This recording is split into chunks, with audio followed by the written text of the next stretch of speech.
இதய தெய்வம் புரட்சி தலைவர் எம்ஜிஆர் அவருடைய வழிகளில் நாங்கள் நடந்து அவருடைய மறைவுக்கு பிறகு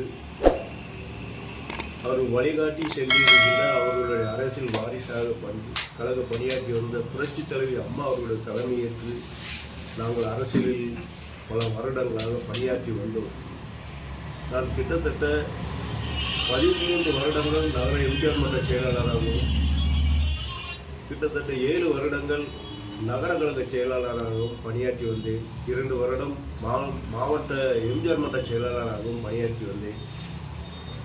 இடையில் அம்மா அவருடைய மறைவுக்கு பிறகு ஒரு அணியில் சேர்ந்து கிட்டத்தட்ட 4 வருடம் 5 வருடம் பயணம் செய்து கழக பணியாற்றி வந்தோம்.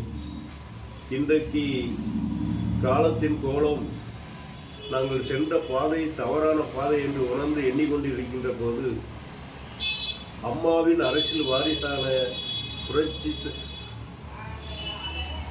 கழக பொதுச் செயலாளர் சின்னம்மா அவர்கள் நான் இருக்கிறேன் என்று எங்களுடைய இதயம் புரட்சித்தலை அம்மா அவருடைய மறு உருவமாக வருகை தந்து இந்த இயக்கத்தை ஆரம்பித்து இருக்கிறார்கள். கழக கொடியை அறிமுகப்படுத்தி இருக்கிறார்கள்.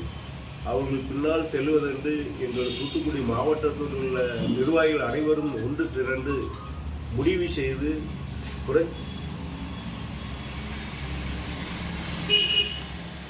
புரட்சிதா சின்னம்மா அவர்களை அவர்கள் இல்லத்தில் தஞ்சாவூரில் சென்று கழக நிர்வாகிகளுடன் இணைந்து கழக பணியாற்றுவது என்று முடிவு செய்திருக்கிறோம்.